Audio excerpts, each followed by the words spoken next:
Et bonjour les amis, j'espère que vous avez la forme aujourd'hui. Troisième podcast, la table ronde des investisseurs. Parlons bise. Le nom du podcast c'est Parlons bise et j'ai mis un petit peu une petite phrase en dessous. La table ronde des investisseurs, ça fait un peu penser aux chevaliers. J'aime bien. On est un peu des chevaliers des temps modernes. Donc voilà, on se pose, on s'installe. À l'heure actuelle, je m'installe tout seul, mais ça viendra, on s'installera à plusieurs. Et on parle business, on parle immobilier, investissement immobilier locatif, marchand de biens, achat-revente, donc business, private equity, lancement de business, salarié, pas salarié, etc. On parle de tout. Dans un premier temps, je parle de moi et puis on va évoluer un peu plus.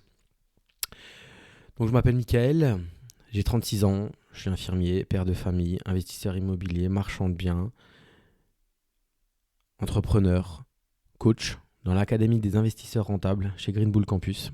Meilleure formation francophone. Vous avez accès à un groupe privé Facebook où on répond à vos questions en moins de 24 heures. Philippe en moins de 24 secondes.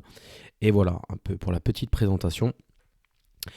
Podcast aujourd'hui que je n'avais pas du tout prévu de tourner. J'ai un créneau horaire qui s'est libéré et donc j'en profite. J'optimise mon temps, j'optimise tout ce que je peux en fait dans ma vie. Je laisse pas un moment de libre sans l'optimiser en fait. J'ai des périodes de pause. Donc dans le podcast numéro 2, je vous ai expliqué comme je prenais du temps pour partir en week-end avec ma femme, des fois avec les enfants, mais des fois juste avec ma femme pour me poser. Mais c'est pas pour autant que je vais rien faire, je vais lire, je vais laisser mon cerveau s'ouvrir à des nouvelles idées. Et, et voilà, mais après, en règle générale, quand je suis lancé dans la semaine, là on est lundi matin, en fait, je tourne ce podcast qui n'était pas prévu parce que c'est les vacances scolaires et que normalement j'ai 3 enfants à la maison cette semaine. Donc c'est un peu bruyant pour tourner des podcasts. Et là, j'ai la chance d'être seul jusqu'à, il est 9h35, jusqu'à, à mon avis, 11h35. Donc je me suis dit, allez, on va parler à la communauté et je vais vous raconter mon parcours. Ma vie. Ma vie. Ça va être long ou court, je sais pas comment, en fonction de comment je le raconte. Donc je suis né à 14 octobre 1986 dans un petit village en Moselle d'un père fonctionnaire chez France Télécom. À l'époque, ça s'appelait France Télécom. Donc son travail à lui, c'était d'être dans la maintenance des cabines téléphoniques. Hein. Enfin, il y a beaucoup de personnes qui m'écoutent, à mon avis, qui ont pas souvenir des cabines téléphoniques, mais quand on était jeune, on n'avait pas de portable et pour aller téléphoner, on mettait une pièce à l'époque, d'abord 5 francs, 2 francs, 5 francs, et après on avait des cartes rechargeables, et comme ça on appelait les copines si on voulait leur dire quelque chose. Donc, on allait au centre du village, il y en avait 2 dans le village. On allait au centre du village, en face de l'église, on téléphonait. Il y avait un annuaire encore, putain, mais on dirait que je suis un vieux con en disant ça. Il y avait un annuaire, tu cherchais les numéros, etc. Ma mère était coiffeuse. Quand j'ai eu 6 ans, j'ai eu un petit frère, donc on était 2 dans la famille. Beaucoup de cousins, cousines, énormément en fait. Hein. Du côté de ma grand-mère a 2 frères et 5 sœurs. Mon père a juste un frère, mais du coup mon père avait plein d'oncles de son âge parce que ma grand-mère c'était la plus âgée. Et ma mère a 4 sœurs et 2 frères. Donc là, j'avais des vrais cousins de ce côté. Et de l'autre, si tu veux, c'était des cousins à mon père, mais ils avaient mon âge. Comme mon père avait l'âge de ses oncles, en fait. Tous dans les mêmes villages, hein, ou le village mitoyen. Donc t'imagines même pas, à un moment, on avait une équipe de foot. Sur 14 joueurs, on était 11 de la même famille sur 14. Donc bref. J'ai eu un frère, je suis allé à l'école maternelle, primaire dans le village, et je détestais l'école. Mais je détestais l'école. Et là, quand je vois mon fils qui le dimanche soir, il fait la tronche, le lundi matin, limite, il pleure, il est au CE1, euh, j'étais pareil en fait. Hein. Je détestais l'école. À partir de CE1, j'ai été puni tout le temps. J'avais tout le temps des punitions de con, là, où il fallait tout le temps écrire les lignes, là. 25, 50 fois, 100 fois, je ne dois pas parler, etc. J'étais déjà un bagarreur. J'ai toujours été un bagarreur en fait. Hein. Ça a commencé à l'école primaire jusqu'à toujours en fait. Ensuite primaire, après collège, le village d'à côté. Alors là, on avait la chance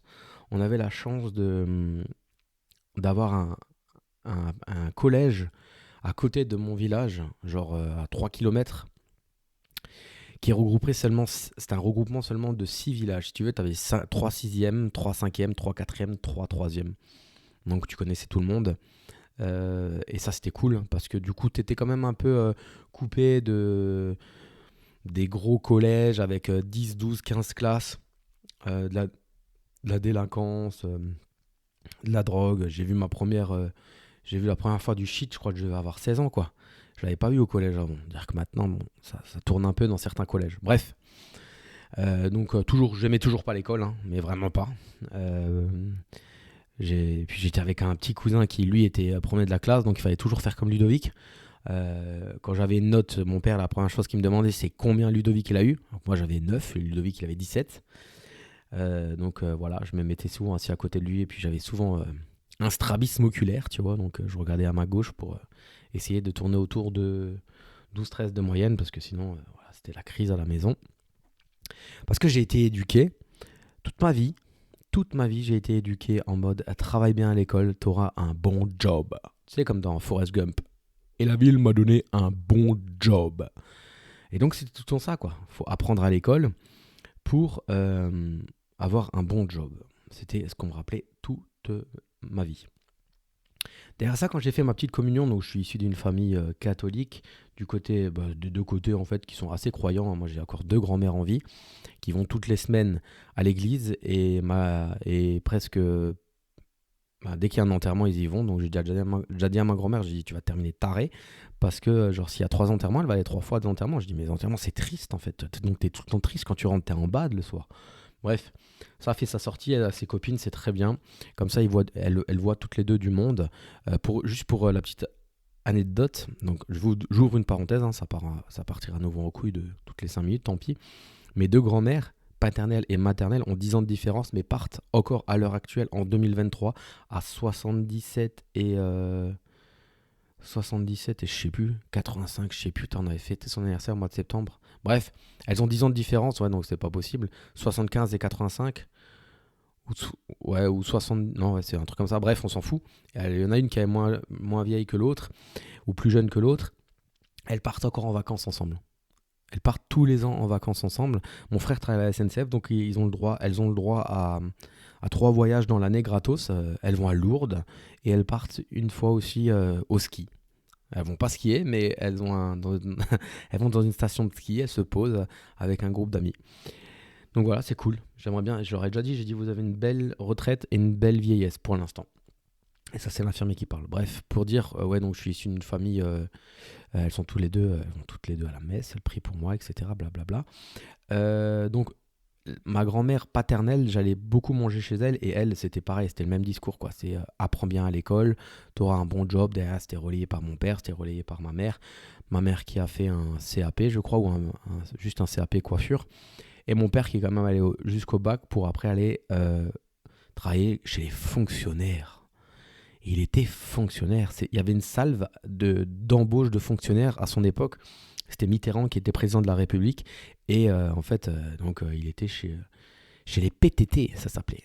Donc c'est PTT, après ça a été transformé à France Télécom, après Orange, et maintenant il est cadre à la retraite. Fraîchement retraité, et encore il n'est même pas retraité parce que Orange les pousse à la sortie, les rémunère jusqu'à la date de leur prise de fonction de retraite. Mais ils ont pas le statut de retraité, ils ont le statut il est encore dans les effectifs de l'agence Orange, mais il touche pareil sauf les primes, quoi, en fait. Mais il n'est pas retraité officiellement. Donc pour dire, il a commencé à réparer des cabines téléphoniques à pièces, ensuite réparer des cabines téléphoniques à carte, ensuite les cabines téléphoniques ont disparu, donc il a été obligé d'aller travailler. Soit il se déplaçait, il allait travailler à Strasbourg, ce qu'il voulait pas, parce que nous, mon frère et moi, on était encore petits. Soit il allait, en commerce, dans un commerce, quoi. Donc pour rester chez France Télécom, il devait aller dans un magasin.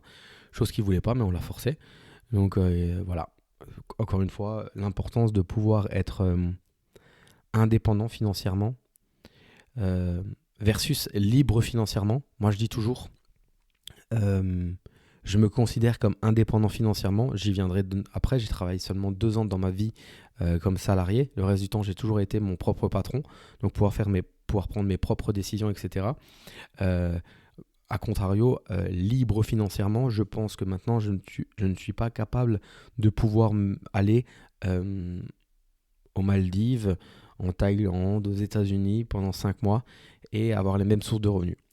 Mes sources de revenus dépendent quand même encore de mon travail. Ce n'est pas des sources de revenus qui tombent comme ça du ciel. Il faut que je gère mes Airbnb, il faut que je sois proactif dans le groupe de l'Académie des investisseurs rentables.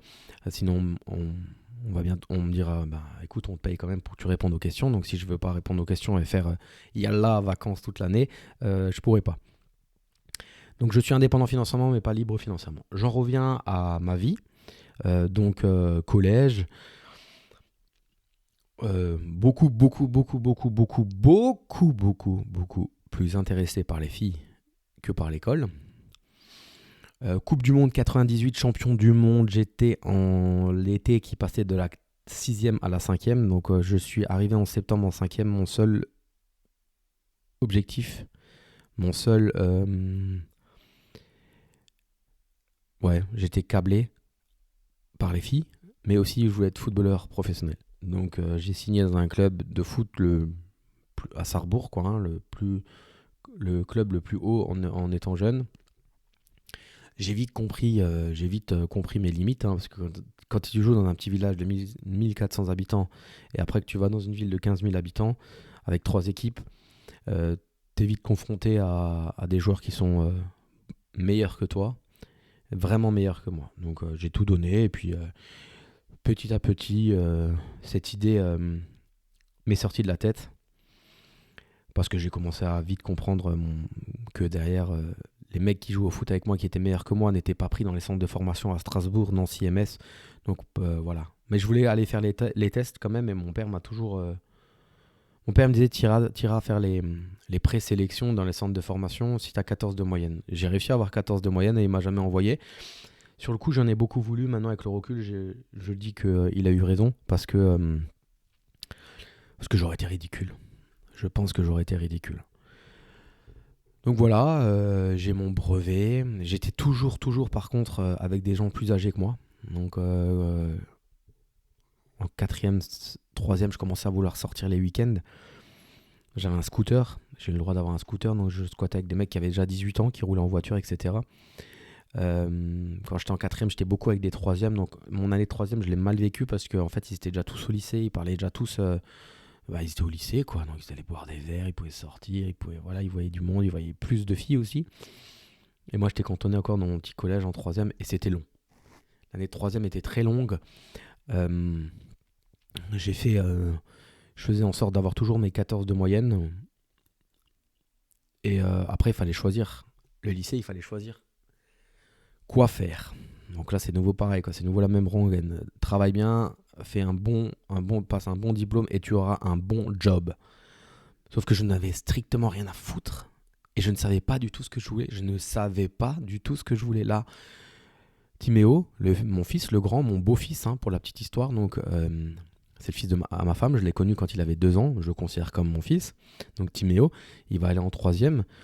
Et là, il va tout doucement et on va être obligé de lui demander qu'est-ce qu'il veut de faire comme job, quoi. Donc, je lui ai dit, commence à y réfléchir parce que moi, j'en avais strictement rien à foutre. Putain, il y a des mecs qui sont en train de tronçonner à côté de chez moi maintenant. Je sais pas si on entend la tronçonneuse, bah tant pis. Et du coup, on me demande quoi faire. Bah, alors je dis, je vais au lycée général parce que Ludovic, mon petit cousin, allait au lycée général et c'était la filière à faire. Comme je savais pas quoi faire, j'avais pas fait un BEP électricité, un BEP charpentier, alors que je savais pas du tout ce que je voulais faire. Donc je vais seconde, voilà, c'est l'Eldorado des gonzesses, quoi. Alors là, j'étais au top, quoi. Par contre, il y avait 11 secondes. Il y avait sur chaque seconde, il y avait 5-6 belles filles. Donc moi, là, par contre, j'étais heureux, quoi. Donc là-bas, j'y vais, mais je fous rien. Hein, anglais, allemand, maths, etc. J'arrive quand même à avoir un petit 11 de moyenne. Et du coup, qu'est-ce que tu fais en première? Faut choisir. Donc à l'époque, on nous vendait tous. fais un bac S, c'est le bac qui te fermera le moins de portes. Et comme je savais toujours pas ce que je voulais faire, je n'avais strictement rien à foutre, je suis allé faire un bac S. Et puis en plus, Ludovic faisait un bac S. Donc dans la famille, on m'a dit, va, fais comme Ludovic. Ça passait crème en fait, on me posait pas trop de questions plus que ça, on m'emmerdait pas trop dans la famille, que ce soit mon père, ma mère un peu moins, et ma grand-mère surtout, parce que ma mère bossait beaucoup, elle se tapait beaucoup d'heures en tant que coiffeuse, mon père est pas du genre à cuisiner, donc on allait beaucoup manger chez ma grand-mère, le samedi les coiffeuses y bossent, donc samedi midi, quand j'avais le mercredi après-midi, bon des fois elle travaillait pas, mais sinon des fois j'allais beaucoup chez ma grand-mère, et là putain, elle n'arrêtait pas quoi. Une obsession avec ça quoi. En plus je suis le plus grand du côté paternel, je suis l'aîné des petits enfants. Donc j'étais le premier à ouvrir la porte quoi. Elle était moins chiante on va dire avec mes cousins après par la suite parce que moi j'étais le premier. Donc avec aucune conviction, je vais en première S, j'ai un petit 10 de moyenne, je passe en terminale, bien sûr en terminale je loupe mon bac. Je vais au rattrapage avec 8,2, un truc comme ça, donc j'ai presque la totalité des points à rattraper. Et du coup, je loupe mon bac. Bon, là, c'est un peu le bad. L'été qui suit, c'est un peu le bad, parce que tous mes potes ont le bac et se barrent en fac ou des choses comme ça, et moi, il faut que je me retrouve de nouveau à retourner au lycée, sachant que je continue à squatter avec des mecs plus âgés que moi, donc les mecs avec qui je squattais quand j'étais en seconde, première, quand je suis arrivé en seconde, je squattais avec des premières terminales, et donc eux étaient partis, donc je me retrouvais exactement dans le même scénario que j'étais au collège, sauf à 17 ans, bientôt 18 ans, à me retrouver en deuxième fois en terminale avec des mecs qui n'ont pas mon âge et avec qui j'aime pas squatter, parce que j'aime tout le temps être avec des plus âgés que moi.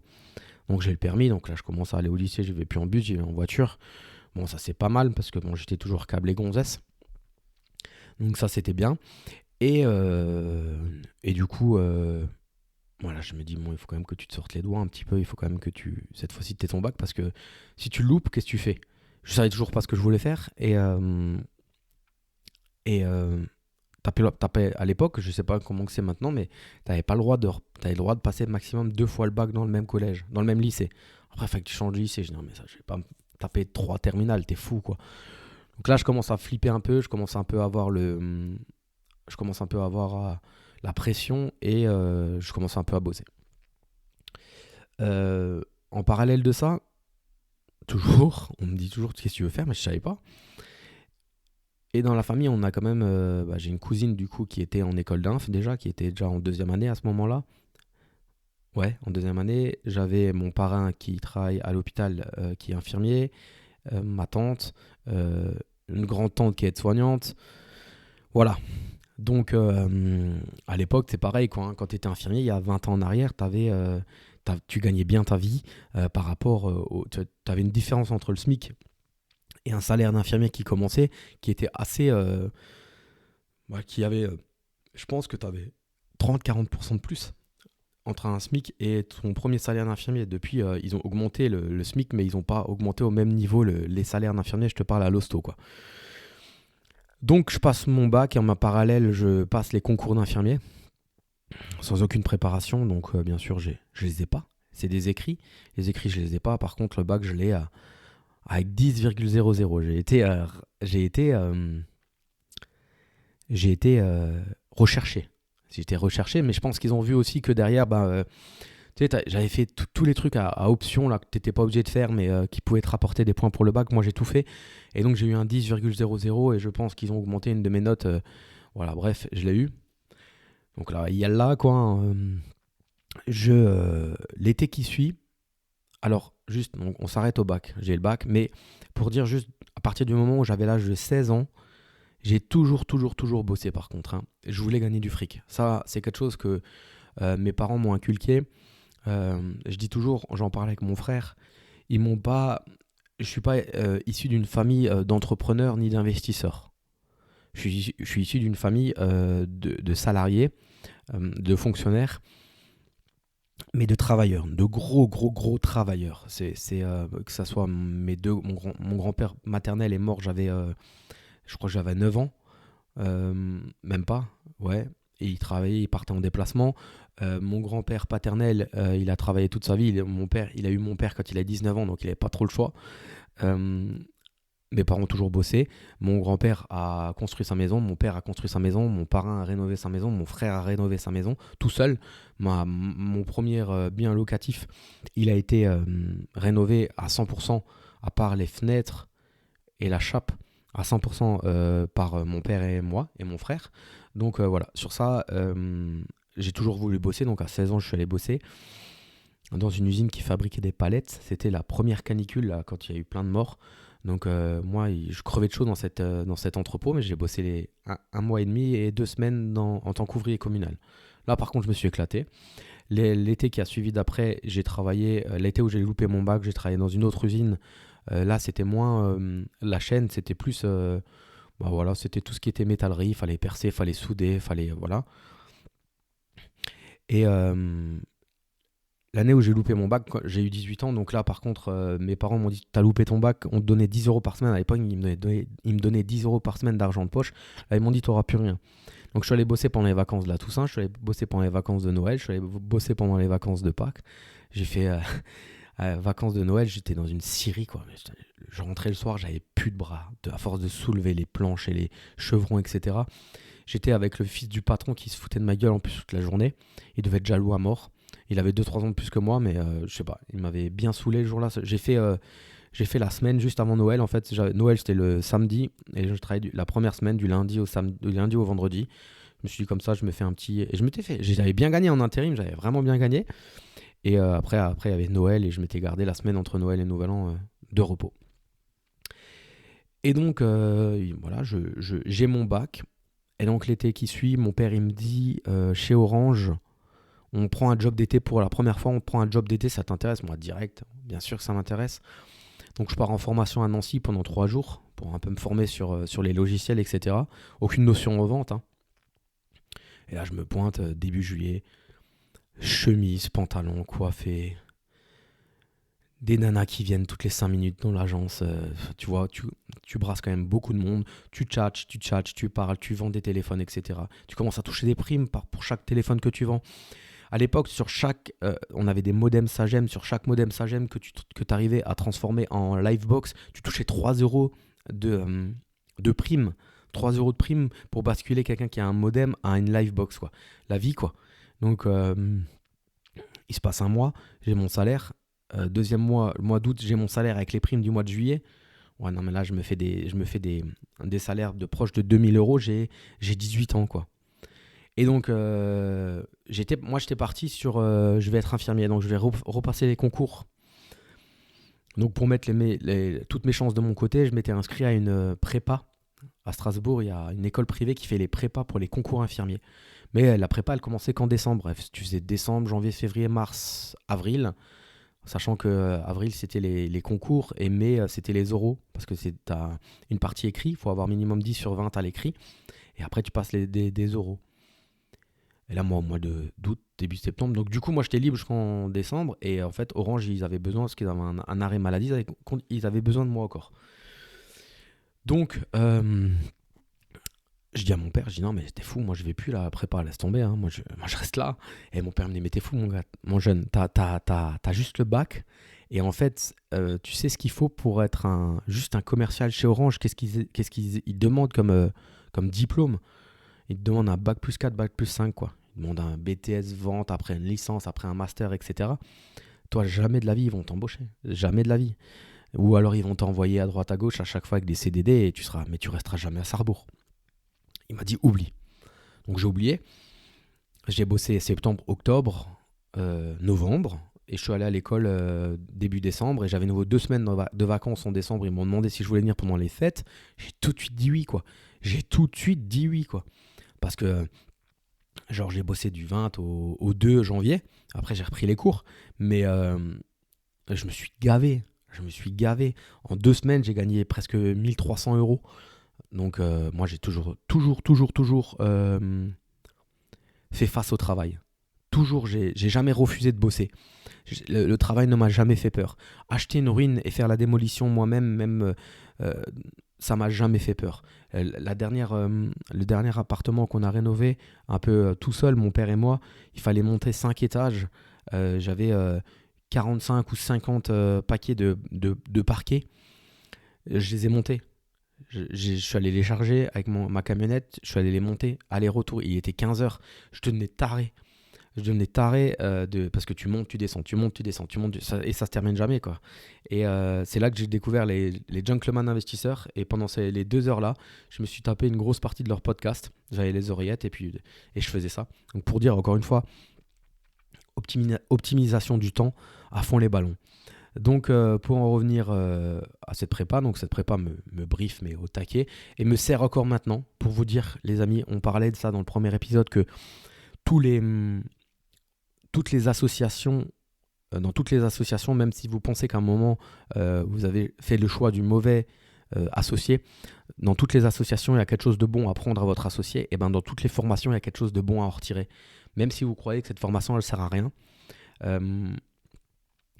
Comme on disait dans le ring, ils en parlaient avec Yann et Guillaume Monge, etc., Jean-Guillaume, que quand tu fais des écoles supérieures, il y a plein de choses, tu as l'impression qu'ils ne te servent à rien, mais ça conditionne ton cerveau en fait à réfléchir autrement, qui peut après te servir pour l'analyse d'un business ou des choses comme ça.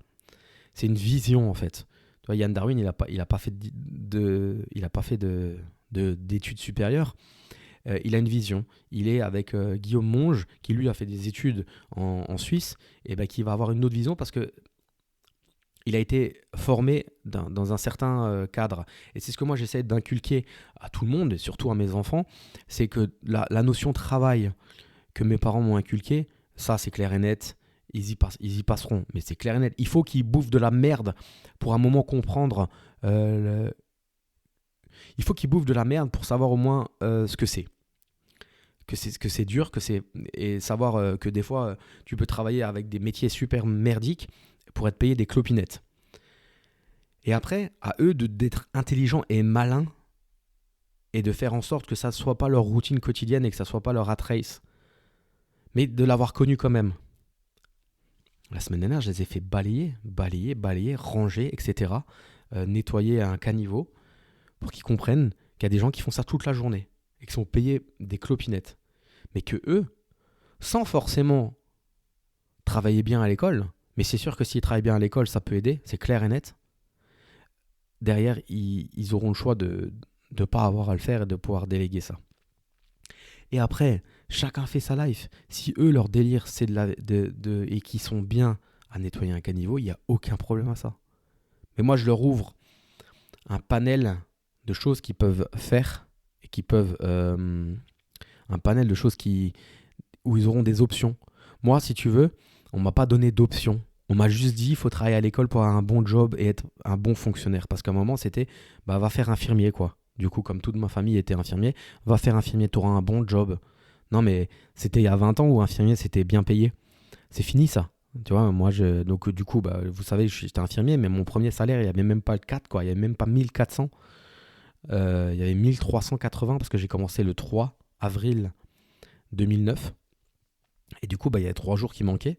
Et j'avais pas les primes de week-end et de nuit parce que c'est payé le mois d'après.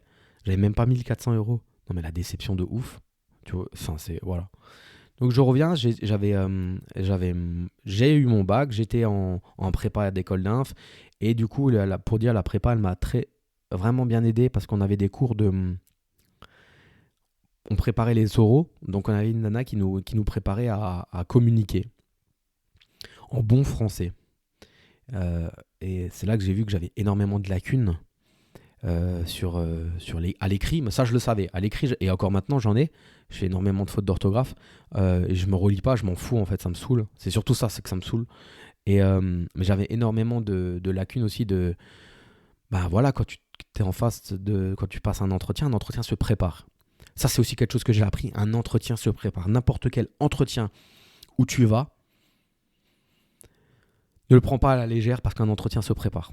Et donc, moi, c'est là où j'ai remarqué que j'étais pas du tout préparé. Et du coup, la nana, elle m'a énormément... Encore maintenant, je pense à elle parce que des fois, je disais des mots. Elle me dit, mais ce mot-là, qu'est-ce qu'il veut dire ? Il veut rien dire. Donc, elle m'apprenait vraiment à m'exprimer correctement.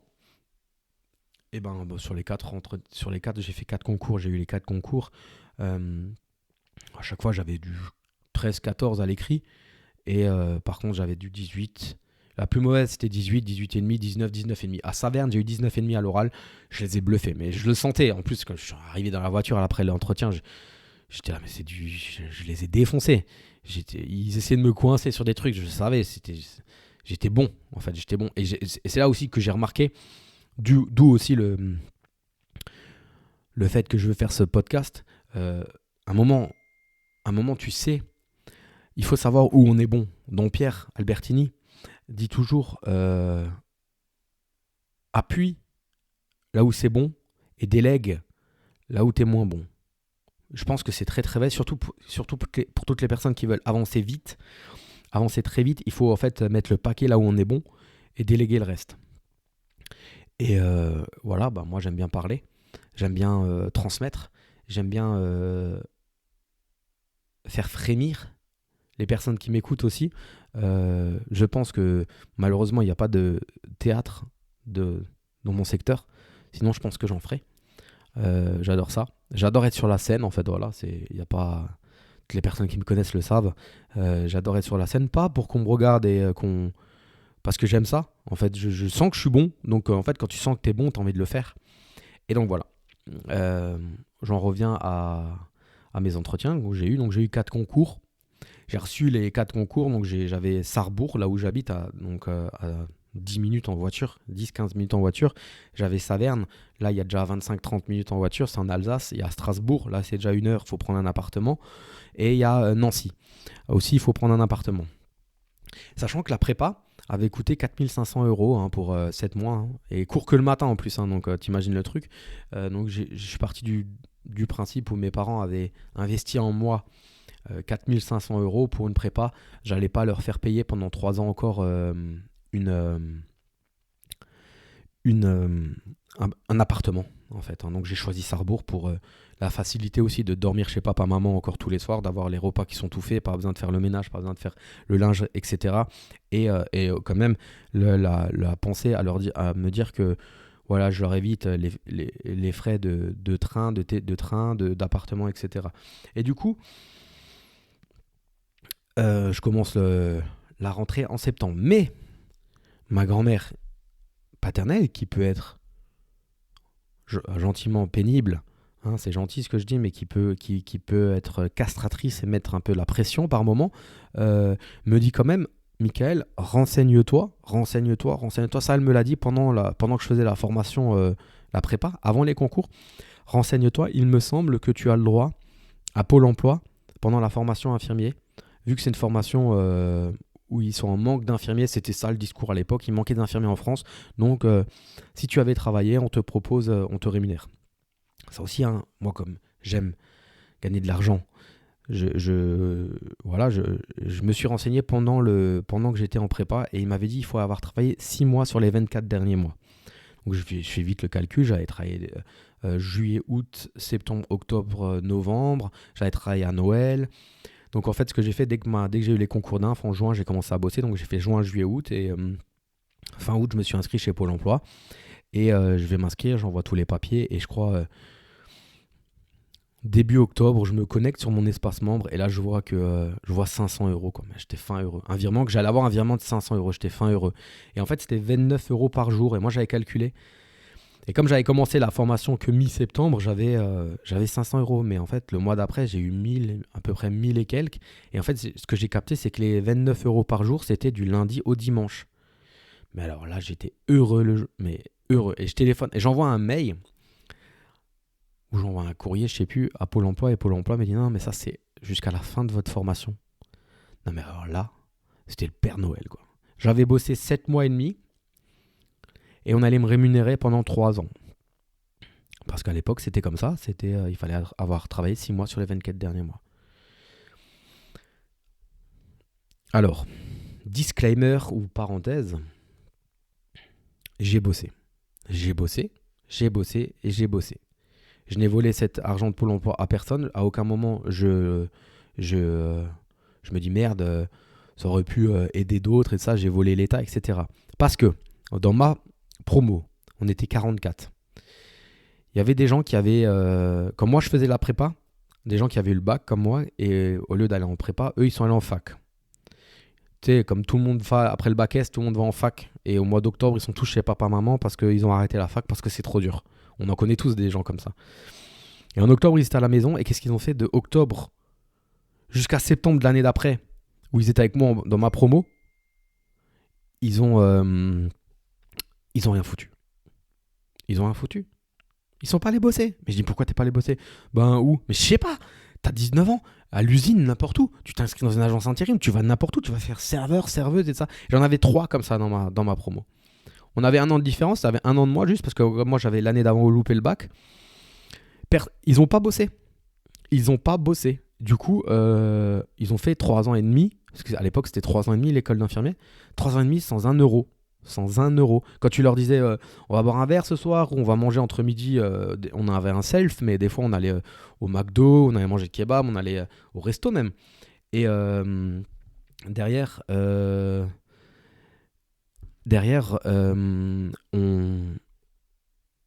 ça c'est maintenant ma vie. Pendant que je vous fais ce podcast, j'ai un SMS avec une prise de sang qui est très très mauvais sur un patient.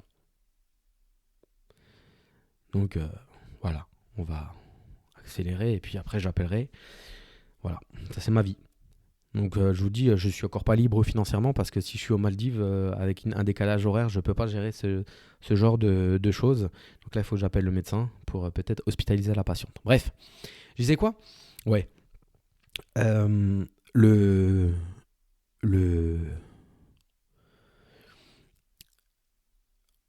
je- ça m'avait complètement en école d'ingé, ça m'avait complètement perturbé parce que j'ai dit pendant 3 ans et demi, moi je vais avoir 1 000 euros par mois, je vis chez mes parents me payent l'essence encore, etc.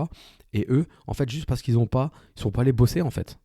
Donc quand je vous dis que le travail est très important, que quand vous avez la possibilité de bosser un peu plus, d'avoir un supplément de revenus, Théo il m'a encore écrit hier, parce que plus vous avez d'argent et mieux c'est.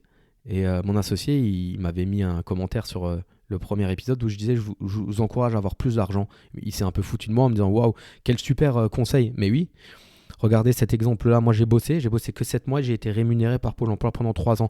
Alors c'est ce que je dis toujours, c'est un pari, l'État, la fois là, a pas parié sur moi, a investi sur Michael Hartzheim. L'État a investi sur Michael Hartzheim en disant on va dépenser de l'argent, on va investir sur Michael Hartzheim et en contrepartie, Michael Hartzheim ne nous coûtera plus jamais d'argent tout le reste de sa vie. Et ils ont eu entièrement raison. Pari gagnant avec Michael Hartzheim. Je suis un pari gagnant. Je suis quelqu'un sur qui il fallait miser, sur qui il fallait boursicoter à ce moment-là, qu'il fallait acheter le marché sur Michael Hartzheim. Parce qu'ils ont dépensé quoi? 1 000 balles par mois, ça fait 12 000 balles par an, ça fait 24, ça fait 36 000 euros qu'ils m'ont donné. Derrière ça, plus parce que la formation elle a duré 3 ans et demi, on va dire 40 000 balles. Ils m'ont donné 40 000 euros. Derrière ça, qu'est-ce que j'ai eu? J'ai eu le diplôme, j'avais travaillé à Strasbourg. Je suis à Strasbourg, fonctionnaire en réanimation avec un petit 1 500, 1 600 euros par mois. Derrière, j'ai sauvé des vies. Le grand mot, j'ai sauvé des vies. J'ai contribué à sauver des vies avec toute une équipe. Derrière, qu'est-ce que je fais? Boum, je suis infirmier libéral, je cotise 3 fois, je gagne 3 fois mieux ma vie, mais derrière, je paye aussi 2 fois ou 3 fois plus d'impôts. Derrière ça, qu'est-ce qu'il y a? J'ai plus d'argent, qu'est-ce que je fais? J'investis parce que j'ai une âme d'entrepreneur. Boum, je crée de l'emploi. À un moment, j'avais 8 salariés, je crée de l'emploi, je crée de la richesse. Qu'est-ce que je fais? L'immobilier, ça m'excite, j'achète des biens immobiliers, je contribue à rendre à mon humble niveau, 4-5 appartements plus beaux. La France, grâce à Michael Hartzheim, grâce à ces 40 000 euros qu'ils ont dépensés, ont 4-5 appartements plus beaux maintenant. Pourquoi? Parce qu'à un moment, ils ont payé pour ça. Parce que je vous jure et je vous garantis que si j'avais pas eu ces 1 000 euros par mois, j'aurais arrêté pendant la formation. Parce que ça me gonflait, parce que j'avais énormément de services où je me voyais pas du tout travailler, parce que jusqu'à mon stage de 2e année en réanimation, où j'ai vraiment dès le premier jour, tout de suite, j'ai su que c'était là que je voulais aller travailler, c'était ça que je voulais faire. Je savais pas que je pensais que c'était pas ma place. Je pensais que l'infirmier, c'était pas ma place. Mais c'est simple, la première semaine d'école d'infirmier, le cours, je vous assure, le cours, c'était ça. Hein. Je vois encore la nana bête devant moi, là, en train de nous faire son cours. Elle était à 2 ans de la retraite, elle se remettait pas en question ni rien. Le lavage de mains. Les gars, mon premier cours d'école d'inf, c'était le lavage des mains. Grand 1, vous allumez l'eau. Grand 2, vous vous retroussez les manches. Grand 3, vous passez la main sous l'eau. Grand 4, vous mettez du savon. Et on a même eu un cours pratique sur le lavage des mains. On est passé à 44, un derrière l'autre à la file indienne, à se laver les mains. Et on devait se laver les mains pendant 1 minute. Et je vous dis, les gars, 1 minute, c'est long. Il fallait se laver dans les ongles, etc., quoi. Ah, mais j'ai dit, mais vous êtes sérieux? Vous êtes payé pour faire des cours sur ça, sur le lavage des mains. Mais en même temps, c'est tellement important de se laver les mains quand on est infirmier et qu'on travaille à l'hosto, mais n'importe où, quoi, même quand on est à domicile. Le deuxième cours, c'était la réflexion du lit, quoi. La réflexion du lit. Comment faire le lit? Grand 1, je tire le drap. Grand 2, je tire la couette. Grand 3, je mets le coussin. Grand 4, je plie comme ça. Putain, mais j'étais là, mais non, mais t'es sérieux? Mais qu'est-ce que je fous ici, quoi? Après, ça commençait à être plus intéressant sur des cours, voilà. Moi, il me fallait du pratico-pratique, en fait. Dès qu'on avait un intervenant qui venait et qui faisait pas un cours théorique, mais faisait un cours où il donnait des exemples, comme là, je suis en train de vous parler de ma vie, je vous donne des exemples, ça peut parler, ça peut pas parler, mais moi, c'est là où ça me parlait, en fait. Et c'est là où j'ouvrais mes oreilles et j'écoutais à fond, parce que en règle générale, on va dire que 60%, 70% du temps en école d'infirmier, ça m'intéressait pas, je dormais, je faisais autre chose, j'étais assis, je faisais juste acte de présence, quoi. Après, en stage, c'était différent. En stage, j'ai eu toute ma scolarité, j'ai eu des très très très très bonnes notes en stage, quoi, hein. Et les gens étaient très bien. Mais pourquoi? Parce que je bossais, parce que j'aimais ça. Parce que au début, c'était un peu bizarre. C'est la première fois que tu rentres dans une chambre et que tu as une mamie et qu'il faut lui faire la toilette, t'es pas en forme, hein. J'étais pas fier, hein. Heureusement, j'étais avec une étudiante de deuxième année qui m'avait montré. Donc elle avait 1 an plus que moi, donc ça c'était cool. Mais quand je me suis retrouvé en maison de retraite et avec des patients Alzheimer et qu'il faut faire la toilette complète au lit, j'étais pas fier. Donc voilà, donc je continuais mon école d'inf, donc je m'étais un peu calmé euh, au niveau, comme au lycée, j'adorais les filles, etc. Là, j'étais posé à ce moment-là. J'étais en couple. Je sortais énormément, par contre. J'avais donc toujours des amis qui étaient plus âgés que moi euh, et qui travaillaient tous. Donc c'est pour ça aussi que j'aurais pas tenu les 3 ans sans les 1 000 € par mois, parce qu'en fait, le week-end, c'était apéro, resto, boîte de nuit. Le lendemain, c'était un petit ciné, les vacances au ski, les vacances à la mer. Et en fait, il fallait suivre financièrement. Donc je pense que j'aurais été frustré, j'aurais pas pu faire la moitié des choses avec mes potes, et du coup, j'aurais arrêté pour aller bosser pour gagner du fric, quoi. Donc j'ai tenu bon, bien qu'en première année, j'ai voulu m'inscrire pour faire le concours de pompier. Ma mère m'a dit, écoute, va jusqu'au bout, tu feras le concours de pompier après. Je l'ai jamais fait, hein, pour la petite histoire. Et donc voilà. Mais alors, voilà les amis, on en revient. Pendant ces 3 ans d'école d'infirmier, un cousin à moi, qui travaillait à l'ONF, s'était mis aussi en son compte auto-entrepreneur pour de l'élagage, de la tonte, etc. Bon, il n'a pas tenu longtemps auto-entrepreneur, hein. Au bout d'1 an, il a démissionné de l'ONF. Alors là, pareil, hein, séisme, hein, dans la famille, hein. L'ONF, c'est l'État, t'es fonctionnaire, tu vas partir, tu vas te mettre à ton compte, nanani, nanana. Il ne comprenait pas, en fait, que nous, cette génération-là, que ce soit moi, mon cousin, j'ai un autre cousin qui est kiné à son compte, j'ai son frère à ce cousin-là, il est aussi à son compte, il est couvreur charpentier. Euh, il pouvait pas comprendre que nous, en fait, déjà, on avait, je pense, du mal avec l'autorité, hein, et qu'on avait envie de prendre nos propres décisions, quoi, qu'on n'allait pas nous museler avec un chef, etc., quoi. Donc lui, quand il était auto-entrepreneur, il avait des fois besoin de coups de main. Il allait couper des grands arbres, et en fait, il avait une nacelle, mais lui, avec la tronçonneuse, il coupait, et derrière, il fallait que quelqu'un tienne le morceau de bois, et une fois que le morceau de bois était coupé, le décaler et le lâcher en bas.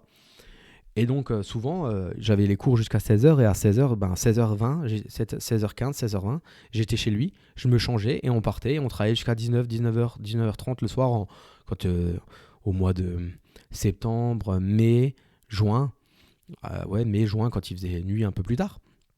Et le samedi, tous les samedis, à 7h, 7h10, je me levais et j'allais travailler avec lui jusqu'à 16h. Il me donnait 10 € de l'heure. Et ben voilà.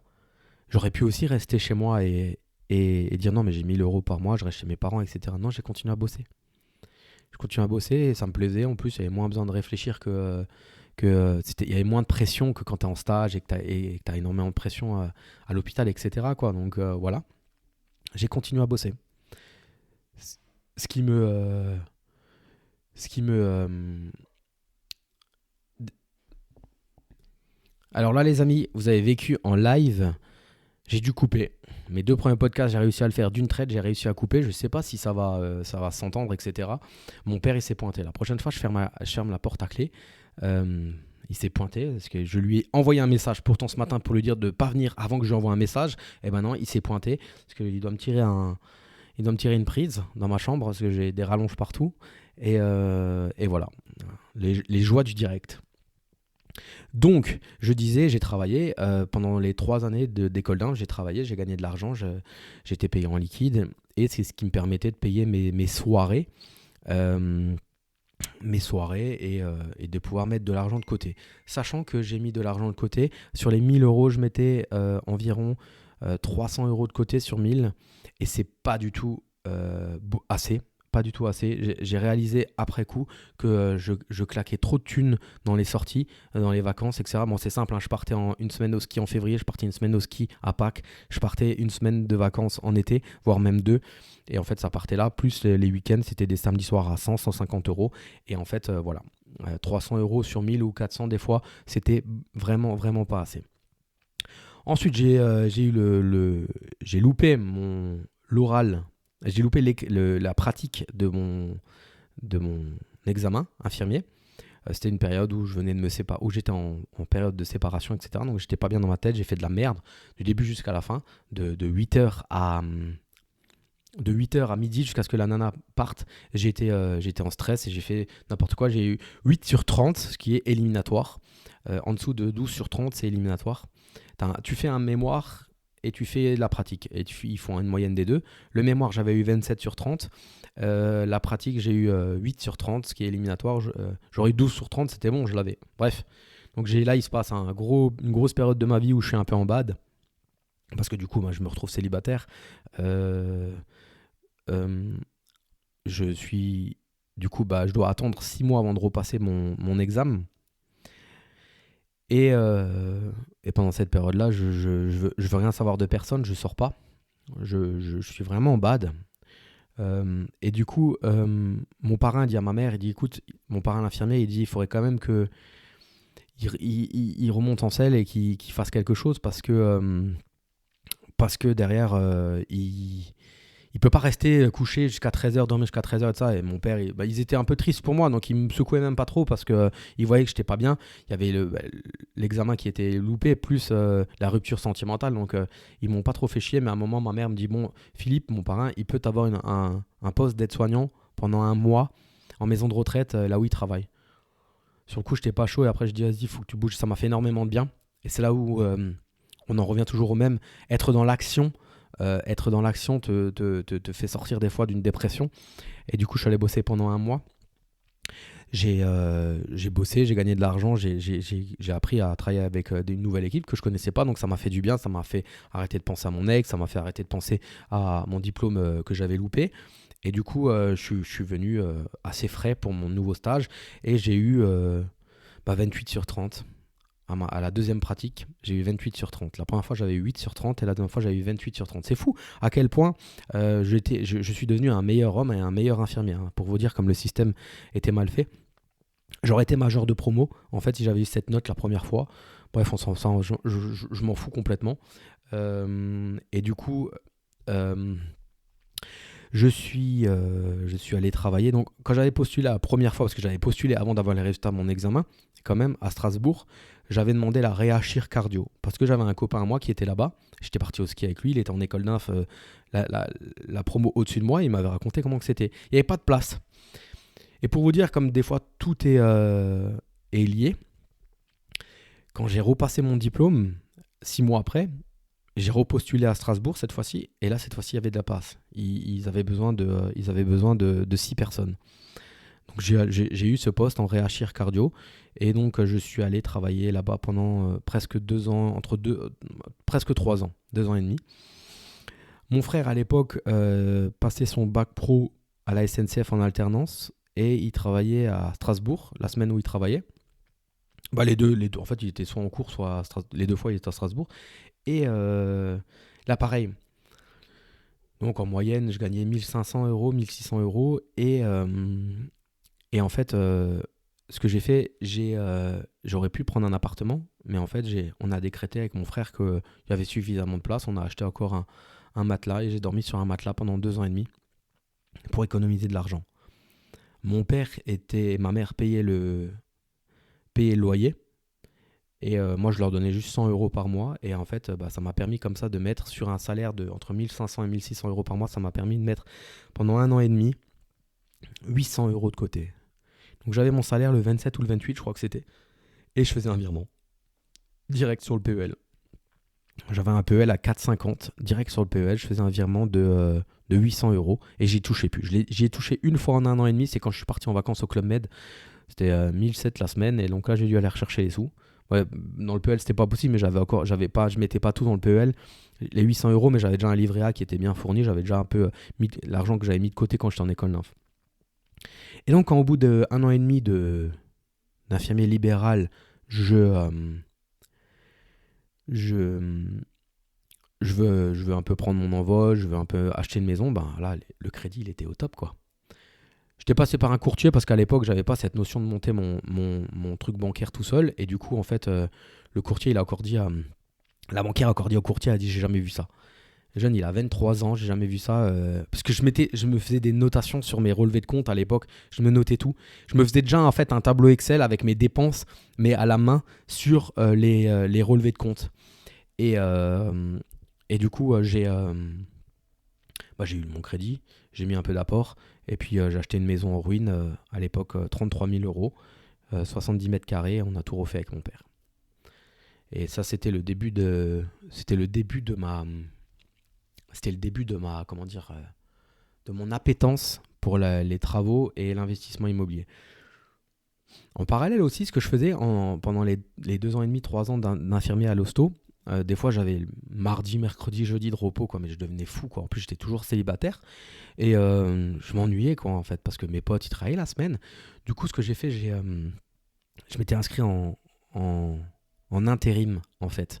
Et j'allais faire de l'intérim dans des maisons de retraite ou même dans les services de médecine, en plus encore de mon activité à l'hôpital, pour, toujours pareil, hein, gagner plus, quoi. Donc voilà, on va peut-être clôturer ce podcast à ce moment-là et on va le faire en 2 fois, je pense, parce que en fait, je vais rappeler mon père, je vais dire qu'il peut venir et je pense que les enfants vont bientôt rentrer aussi. Donc je l'écouterai, je remettrai des points peut-être si j'ai oublié quelque chose, mais voilà, là on va rester jusqu'au moment où j'ai acheté ma première maison et on reprendra à ce moment-là. Voilà.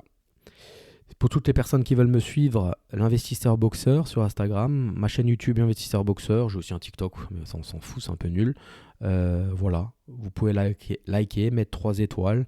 Pour toutes les personnes qui veulent investir dans l'immobilier, on a l'Académie des investisseurs rentables, où je suis coach. Et puis voilà, je vous souhaite une bonne journée et on se voit bientôt. Ciao ciao!